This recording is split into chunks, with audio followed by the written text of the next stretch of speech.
আসসালামু আলাইকুম। আমি ডক্টর সুবর্ণ আহমেদ, একজন চিকিৎসক। আজ আমি অত্যন্ত গুরুত্বপূর্ণ একটি বিষয় নিয়ে আপনাদের সামনে আলোচনা করব। সাম্প্রতিক সময়ে বাংলাদেশের মানুষ সাপ নিয়ে খুব আতঙ্কের ভিতর দিয়ে যাচ্ছে। তো এই সাপ সম্পর্কে আমরা কিছু গুরুত্বপূর্ণ তথ্য শেয়ার করব, যার ফলে কেউ যদি সাপের দংশনের শিকার হন সেক্ষেত্রে কী করণীয় এবং কী ব্যবস্থা গ্রহণ করলে তার জীবন রক্ষা পায় সে বিষয়ে আমরা পর্যায়ক্রমে আলোচনা করব।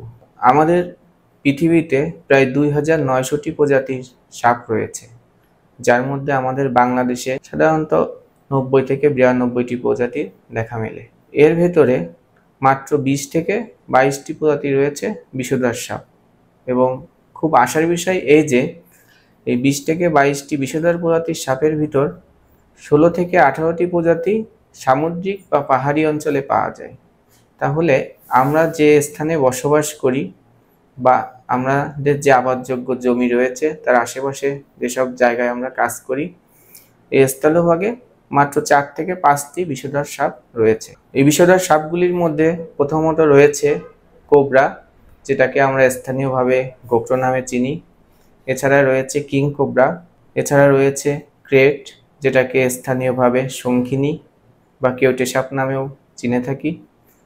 এছাড়া রয়েছে সবচেয়ে বহুল আলোচিত যে সাপটি, সেটি হচ্ছে রাসেল ভাইপার। এছাড়াও আর এক রকম সাপ পাওয়া যায়, যেটাকে গ্রিন প্রেড ভাইপার নামে পরিচিত। তো উপরোক্ত যে 4-5টি বিষধর সাপের নাম বলেছি, তার মধ্যে প্রথম 3টি সাপ সাধারণত ডিম পাড়ার মাধ্যমে বংশ বিস্তার করে থাকে, যার ফলে এদের প্রজনন কিছুটা কম, কারণ পরিবেশের কারণে অনেক সময় তাদের ডিম নষ্ট হয়ে যায়, বা আমাদের পরিবেশের যে পাখি রয়েছে বা অন্যান্য যে প্রাণী রয়েছে অনেক সময় তারাও এই ডিমগুলি খেয়ে ফেলে। ফলে এদের প্রজনন অনেকটা কম হওয়ার কারণে আমরা এই সাপগুলোকে একটু কম দেখতে পাই। কিন্তু আমরা সম্প্রতি দেখতে পাচ্ছি যে রাসেল ভাইপার অত্যাধিক পরিমাণ বেড়ে গিয়েছে।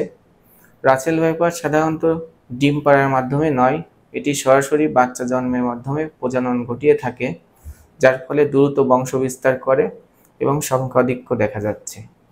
এবং রাসেল ভাইপার অতিমাত্রায় বেড়ে যাওয়ার আরেকটি কারণ হচ্ছে বন্যার ফলে ভারত থেকে যে বন্যার পানি এসেছে আমাদের পদ্মা নদীতে মিশেছে, সেই পানির সঙ্গে রাসেল ভাইপার আমাদের দেশে চলে এসেছে এবং চর অঞ্চলগুলিতে অবস্থান করে প্রজননের মাধ্যমে এদের সংখ্যা বৃদ্ধি হয়েছে কয়েক গুণ, যার ফলশ্রুতিতে আমাদের চারিপাশে বিশেষ করে পদ্মা তীরবর্তী যে এলাকাগুলি রয়েছে সেখানে এসবের সংখ্যাধিক্য দেখা যাচ্ছে।